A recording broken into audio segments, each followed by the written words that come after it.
والذين آمنوا وعملوا الصالحات وآمنوا بما نزل على محمد وهو الحق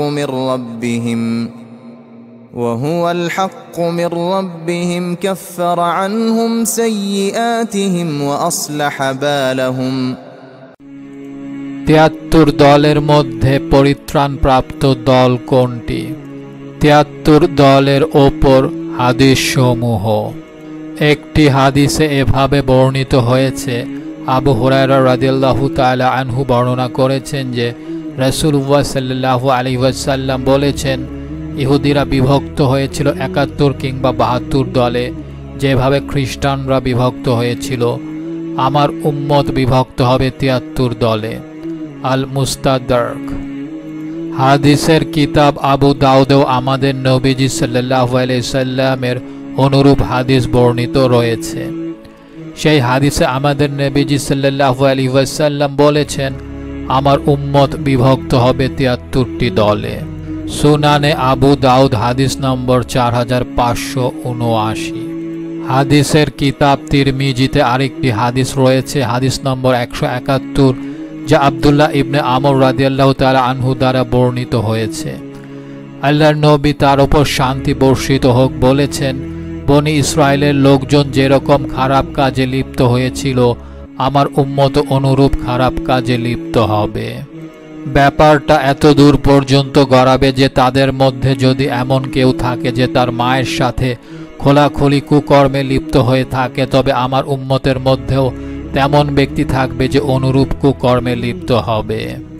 যদি বনি ইসরায়েলের লোকেরা ৭২ দলে বিভক্ত হয়ে থাকে, তবে আমার উম্মত বিভক্ত হবে ৭৩ দলে। তাদের সবগুলো দলই জাহান্নামে থাকবে, শুধুমাত্র একটি ব্যতীত। তারা সাহাবীরা প্রশ্ন করল, সে দলটি কোনটি? যার উত্তরে তিনি বললেন, এটা সেই দল যে দলে আমি এবং আমার সাহাবীরা রয়েছি। তিরমিজি শরীফ হাদিস নম্বর ১৭১। ৭৩ দলে বিভক্তি হওয়া একটি ভবিষ্যৎবাণী। হাদিসটি এটা বর্ণনা করেছে যে নবীজি ৭৩ দলের আবির্ভাবের ভবিষ্যৎবাণী করেছেন। নবীজির দ্বারা এভাবে ভবিষ্যৎবাণী হয়েছে, এটা অবশ্যম্ভাবী যে এটা ঘটবে এবং উম্মত ৭৩ দলে বিভক্ত হবে। কিন্তু তিনি এটা বলেননি মুসলমানরা নিজেদেরকে ৭৩ দলে বিভক্তিকরণের পেছনে নিয়োজিত থাকবে। এটা থামানোর জন্য আমাদের সর্বশক্তি নিয়োগ করা উচিত, কেননা যে ব্যক্তি এই বিপথগামী ৭২ দলের অন্তর্ভুক্ত হবে, সে জাহান্নামে প্রবেশ করবে। আর এটা সকল মুসলিমের দায়িত্ব সকল মানুষকে জাহান্নামে যাওয়া থেকে রক্ষা করা। আর শেষ উম্মত হিসেবে এবং আর কোনো নবী যেহেতু আর আসবে না, সেহেতু এটা আমাদের দায়িত্ব প্রত্যেক ব্যক্তিকে জান্নাতে প্রবেশের চেষ্টা করানো, যা ছিল আমাদের প্রিয় নবীজি সাল্লাল্লাহু আলাইহি ওয়াসাল্লামের উদ্দেশ্য। নতুন দল বানানো কুরআন কিংবা নবী মুহাম্মদ সাল্লাল্লাহু আলাইহি সাল্লামের দ্বারা পছন্দনীয় কোনো কাজ নয়। মহিমান্বিত কুরআন আমাদেরকে নতুন কোনো দল না বানাতে আদেশ করেছে। যারা কুরআন এবং হাদিসের শিক্ষাকে অনুসরণ করবে এবং কোনো নতুন দল তৈরি করবে না, তারাই সেসব লোক যারা সত্য পথে রয়েছে। তোমরা শক্ত করে আল্লাহর রশিকে আঁকড়ে ধরো এবং বিভক্ত হইও না। আল কুরআন অধ্যায় ৩ আয়াত ১০৩। কুরআন বলে, তোমরা নিজেদের মুসলিম হিসেবে অভিহিত করো। সূরা ফুসিলাত অধ্যায় ৪১ আয়াত ৩৩ বলে, এবং তার থেকে কার কথা ভালো হতে পারে যে মানুষকে আল্লাহর দিকে আহ্বান করে এবং নিজে নেক আমল করে এবং বলে, নিশ্চয়ই আমি মুসলমানদের মধ্য হতে একজন। মুসলমানরা হচ্ছে একটি ভাতৃপ্রতিম সমাজ। মহান আল্লাহ তাআলা বলেন, ইন্না হাযিহি উম্মাতুকুম উম্মাতান ওয়াহিদাতান ওয়া আনা রাব্বুকুম ফা'বুদুন। নিশ্চয় এটি তোমাদের ভাতৃ সমাজ, একটি ভাতৃ সমাজ, এবং আমি তোমাদের প্রতিপালক, সুতরাং আমার ইবাদত করো। আল কুরআন অধ্যায় ২১ আয়াত ৯২। আল্লাহর নবী মুহাম্মদ সাল্লাল্লাহু আলাইহি ওয়াসাল্লাম আমাদের শিক্ষা দিয়েছেন, আল মুসলিমুন আখুন আল মুসলিমুন লা ইয়াজলামাহু ওয়া লা ইয়াখযালাহু ওয়া লা ইয়াহকারাহু। একজন মুসলিম আরেকজন মুসলিমের ভাই, সে তার উপর জুলুম করতে পারে না, তাকে লজ্জিত করতে পারে না এবং না তাকে অবজ্ঞা করতে পারে। আল্লাহ সুবহানাহু ওয়া তাআলা বলেন সূরা হজ অধ্যায় 22 আয়াত 78-এ, আল্লাহর জন্য এমনভাবে চেষ্টা মুজাহাদা যুদ্ধ করো যেন সেটা হয় একটা সত্য জিহাদ। তিনি তোমাদেরকে পছন্দ করেছেন এবং ধর্মের মধ্যে তোমাদের ওপর কোনো কঠিন জিনিস চাপিয়ে দেননি। এটা হচ্ছে তোমাদের পিতা ইব্রাহিম আলাইহিস সালামের ধর্ম। তিনি আল্লাহ তোমাদেরকে মুসলিম নামকরণ করেছেন পূর্ববর্তী আসমানি কিতাব সমূহে, এবং এই কিতাবে যেন নবী তোমাদের জন্য সাক্ষী হতে পারেন এবং তোমরা লোকজনদের জন্য সাক্ষী হতে পারো। সুতরাং নামাজ কায়েম করো এবং যাকাত আদায় করো এবং আল্লাহর পথকে দৃঢ়ভাবে আঁকড়ে থাকো। তিনি তোমাদের রক্ষাকর্তা এবং সবচেয়ে উত্তম রক্ষাকর্তা এবং সবচেয়ে উত্তম সাহায্যকারী। যদি কোনো মতানৈক্য থাকে সেটার সমাধান ও মহিমান্বিত কিতাবসমূহে উল্লেখ থাকতে পারে। সূরা নিসা এর 59 নম্বর আয়াত।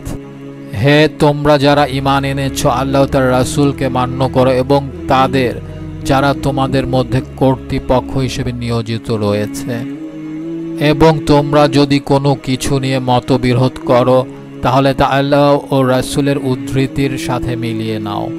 যদি তোমরা আল্লাহতে এবং শেষ দিবসে বিশ্বাস করে থাকো, এটাই উত্তম এবং যথোপযুক্ত পথ।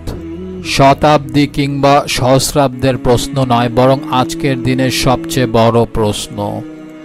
আজকে মুসলিম বিশ্বের কোন দল বা উপদল, যেটি আহলে সুন্নাহ ওয়াল জামাত, যারা রাসূলুল্লাহ সাল্লাল্লাহু আলাইহি সাল্লাম ও সাহাবীদের পথের পথিক, এই ইস্যুর নিশ্চিত কিছু দিক বেশ স্পষ্ট। এক, নিশ্চিত কিছু পার্থক্যসমূহ রয়েছে যা স্বাভাবিক এবং অনুমোদিত।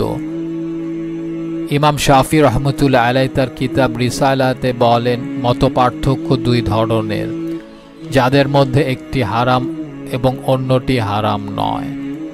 যে সব কিছু আল্লাহ তাআলা তার কিতাবে সুস্পষ্ট প্রমাণের দ্বারা প্রতিষ্ঠা করেছেন এবং অথবা তার নবীর দ্বারা সুস্পষ্ট বর্ণিত হয়েছে, সে ব্যক্তির জন্য এগুলোর বিরুদ্ধে মতানৈক্য করা হারাম যে সেগুলো সম্পর্কে জানে। কিন্তু এর মধ্যে যেগুলো ভিন্নভাবে কিংবা আংশিক সাদৃশ্য রয়েছে বলে বোঝা যায়, যতক্ষণ পর্যন্ত আয়াত বা রেয়ায়েত সমূহ তা প্রকাশ করে ততক্ষণ পর্যন্ত সেসব স্বচ্ছ বর্ণনাসমূহে মত পার্থক্য করার সুযোগ রয়েছে। দুই, বর্তমান সময় মূলধারার সুন্নি দল ও সংগঠনসমূহ যদিও একদল অন্য দল সম্পর্কে ভয়ঙ্কর ও মারাত্মক ছবি তুলে ধরে, তারপরও তাদের বেশিরভাগ মত পার্থক্য কোরআন ও হাদিসের উপর ভিত্তি করে, এবং সেগুলো সেই সব শ্রেণীর মধ্যে আসে যা গ্রহণযোগ্য মত পার্থক্যের মধ্যে পড়ে। সুতরাং সমস্ত দল, সংগঠন, উপদল সমূহ যারাই এসব গ্রহণযোগ্য মত পার্থক্যের শ্রেণীর মধ্যে পড়বে, তারাই আহলে সুন্নাত ওয়াল জামাতের সেই পরিত্রাণপ্রাপ্ত দল। এটা নিশ্চিত যে এটা বর্তমান সময়ের মুসলমানদের বহু দল ও সংগঠনকে অন্তর্ভুক্ত করবে। সুতরাং যদিও আপনারা এদেরকে ভিন্ন দল বলে মনে করেন, কিন্তু এরা বিবেচ্য হতে পারে একই দলের মধ্যে এই মানদণ্ডের আলোকে। 3, যারা কবর সম্পর্কিত খোলাখুলি কিংবা এ ধরনের অন্যান্য শিরকে নতুন নতুন প্রথা আবিষ্কার বা বিচ্যুতিতে লিপ্ত, যেগুলোর কোনো প্রমাণ কুরআন, সুন্নাহ কিংবা সালফে সালেহিনদের কাছে নেই, তারাই 72 দলের অন্তর্ভুক্ত।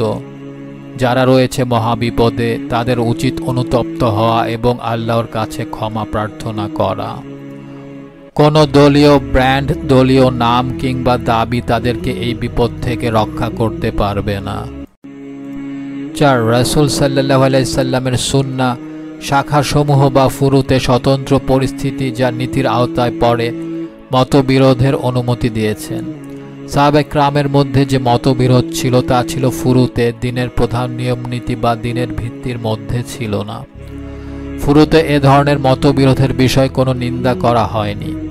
সাহাবায়ে কেরামের অনুসারী তাবেঈন, তাদের অনুসারী প্রজন্ম এবং সালাফি আলেমগণ, পূর্বসূরিগণ ফুরুতে মতভেদ স্বীকার করেছেন, কিন্তু সেটা উসুলে দ্বীনের বা ধর্মের মূল ভিত্তির ওপর নয়। 5 পরবর্তীকালে ইসলামের মহান মুস্তাহিদ পণ্ডিতগণ ধর্মের বিভিন্ন দিক নিয়ে মতপার্থক্য করেছেন, কিন্তু সেগুলো ছিল দ্বীনের কোনো বিষয়ের শাখা প্রশাখা সমূহ, মৌলিক কোনো বিষয় নয়। সুতরাং যে উপদল সমূহ জাহান্নামের আগুনে শাস্তি ভোগ করবে তারা সে সমস্ত দল নয় যাদের রয়েছে ন্যায়সঙ্গত মত পার্থক্য সমূহ।